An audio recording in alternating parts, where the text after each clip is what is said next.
వాళ్ళకి 3 రోజులు అయింది నేను నానేసి బియ్యం. ఇదిగోండి ఇప్పుడు దాకా నేను అంటుకోలేదు. కట్టుగా నానేసాక చెయ్యి పెట్టడం కానీ పిల్లలు అంటుకోవటం కానీ చేశారంటే పులిసిపోతుంది. ఇదిగోండి చూడండి, ఏ మాత్రం పులిపోతున్నా రానే రావు బియ్యం. ఇదిగోండి మనం ఎలా అయితే పేసుకున్నామో ఇక 3 రోజులు ఇంక మనం శుభ్రంగా 3-4 సార్లు కడుక్కుందాం. వచ్చేయండి. 4 బియ్యం అంటండి మా అత్తయ్య గారు అన్నారు, తినే బియ్యం అంటే 74 బియ్యం అమ్మ, మనం బీపీటీలు తింటాము, వీటి కోసమే కొనుక్కొచ్చాను నేను అని చెప్పింది. ఇదిగోండి ఇంక 4-5 తిప్పులు కడుక్కున్నాం శుభ్రంగా. పిండి వేయించుకొని వచ్చాను, తడిపిండి. ఇంక మనం దీన్ని గాలి పోకుండా గట్టిగా అదిమి పెట్టింది ఆంటీ. ఒకసారి ఇలా అని అదిమి పెట్టుకోవాలంట, గాలి పోకూడదని. ఇదిగోండి బెల్లం తీసుకున్నాను, దీన్ని బాగా నలగొట్టుకుందాం. ఇదిగోండి బెల్లము, దాంట్లోకి కొంచెం నీళ్లు పోద్దాం. పాకం కరిగిచ్చాను, వడపోసుకుందాం. ఎందుకంటే పుల్లలు చెత్త ఉంటుంది, శుభ్రంగా వడపోసుకుందాం. పట్టుకున్నాను ఒకరు, ఇంకొక మడి సహాయం కావాలండి, ఒక్కళ్ళైతే చేయలేరు ఈ పని. ఎందుకంటే ఆ పుల్లలు అవి ఉంటాయని వడపోసుకోకపోతే చిన్నగా పైన ప్లాస్టిక్. ఓకే ఆ చెత్త అది ఉంటుందని వడపోసుకోవాల్సిందేనండి. ఆ ఇసుక వస్తుంది సన్నటది.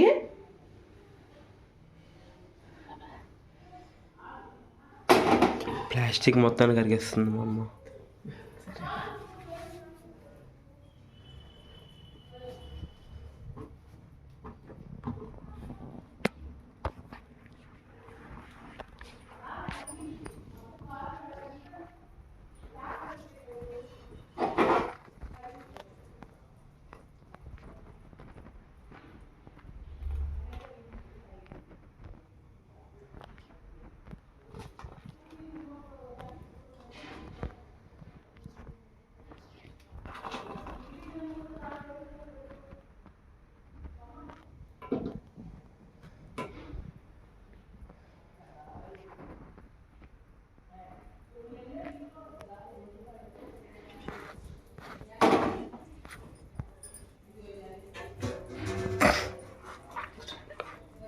ఇదిగోండి పాకం వస్తుందా లేదా అని ఎప్పటికప్పుడు చూసుకోవాలి. ముదురు పాకానికి వెళ్ళకూడదు, మనం ఎప్పటికప్పుడు చూసుకుంటూ ఉండాలి. పాకం ముదిరిందంటే అరిసి పాడైపోతుందండి, అది ఒకటి గుర్తుంచుకోండి. వచ్చిందో లేదో ఒకసారి చూద్దాం.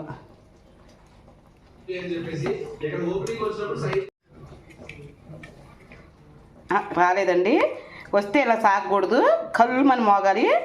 ఇదిగోండి ఇంకా దగ్గర పడిందిలే, మరీ ఎక్కువ అవసరం లేదు, దగ్గర పడింది. దగ్గర పడ్డాక అప్పుడు చూసుకుందాం, అది కూడా చూపిస్తా. ఇది బూరల పాకం అండి. అండి ఇదిగోండి చూడండి, అలా మోగితే చాలు, వచ్చేసినట్టేను. ఇదిగోండి ఇంక మనం దాంట్లోకి వచ్చింది కదండి, నూగులు వేసుకుందాము.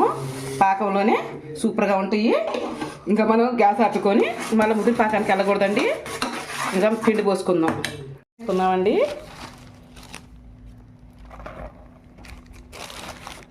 తిప్పుకుందాం గంట పెట్టి. ఇలా వస్తే చాలు, ఇంకా మనకి ముద్దకు వచ్చేసినట్టేను. కాలుతుందో చూపించాలన్నా కాలిపోతుందండి. ఇంక ఇలా వస్తే చాలు, ఇంక తీసేసుకోవచ్చు. ఇంకా అట్లా చేసుకుందాం. వచ్చేయండి, పోసుకున్నాను ముందర. నెక్స్ట్ దానికి కొంచెం ఆయిల్ పోసుకుందాం. ఎందుకండి సగం నెయ్యి సగం ఆయిల్ పోసాను. అది మరీ ఏడెక్కకూడదు, అలానే మరీ తక్కువగా ఉండకూడదు, మీడియంగా ఉండాలి. అది కూడా చూపిస్తాను. తీసేసుకుందామండి. ఇరుగు దిష్టి, పొరుగు దిష్టి, పాపిడి దిష్టి, ఇదో దిష్టి శుభ్రంగా తీసేసుకోవాలి. అబ్బో అదిగోండి అలా వస్తే చాలు, మరీ ఎక్కువ కాగాల్సిన అవసరం లేదు. ఇదండి ఇలా ముద్ద చేసుకుంటే చేతికి రావాలి, అలానే జారిపోకూడదు. పేపర్ మీద వేసుకొని అలా అలా అలా చేసుకుంటే చాలండి. మరీ మందం కాకూడదు, అలానే మరీ పలసగా కాకూడదు, రౌండ్గా రావాలి. అంచులు అమ్మటి మందంగా ఉన్నా చూసుకొని తీసుకోవాలి. ఇలా చేసుకోవాలండి, ముద్ద సరిపోతుంది. చూడండి ఎంత బాగా వచ్చిందో. మనం దాని మీద వేసుకుందాం. ఆయిల్ ప్యాకెట్ తీసుకున్నానండి. మరీ మందం కాకూడదు, అలానే మరీ పలసగా కాకూడదు, అరిసే నీట్గా రావాలి. నేను దీంట్లో నూగులు వేసా కదండి, అందుకని నూగులు అత్తట్లేదు.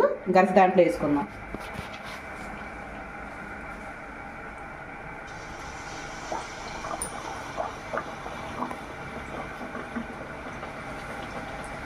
అదిగో అలా చేసుకున్నాక దాని మీద నూగులు ఇలా ఇలా అద్దుకుంటే బాగుంటాయి. ఇంకా మనం ఇది నూనెలో వేసుకుందాం. చూడండి ఆయిల్లో వేసుకున్నాను.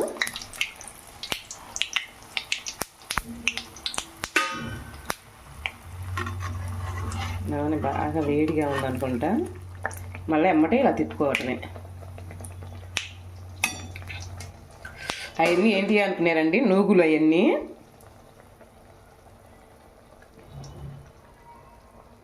మరీ సిమ్లో కాకుండా మరీ హైలో కాకుండా మనం పెట్టుకోవాలి.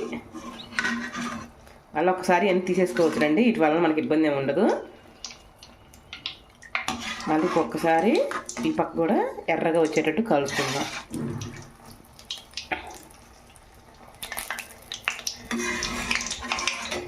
చూడండి కలర్ ఎంత నీట్గా వస్తుందో అసలు అరిసె.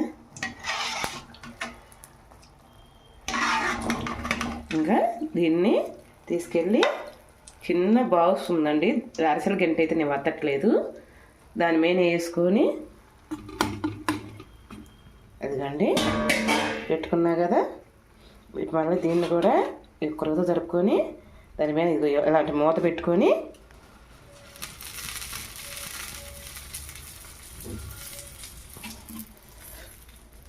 ఇదిగోండి చూసుకో అసలు అరిసె ఎంత బాగా వచ్చిందో. ఇదిగో ఇంకా దీన్ని మనం ఫ్రిడ్జ్లో పెట్టుకుందాం. ఇంకా అన్నీ అలానే తీసుకుందాం. అరిసెలు అయితే రెడీ అయిపోయినాయి. ఇదిగో ఎంత ఉందో చూడండి అసలు అరిసె సూపర్గా వచ్చినాయి. ఇలా మీరు సంక్రాంతికి అరిసెలు ఎలా వండుకున్నారో ఏంటో కామెంట్ చేయరా. ఇగండి ఓకేనండి, రేపు మంచి వీడియోతో మీ ముందరకు వచ్చేస్తాను.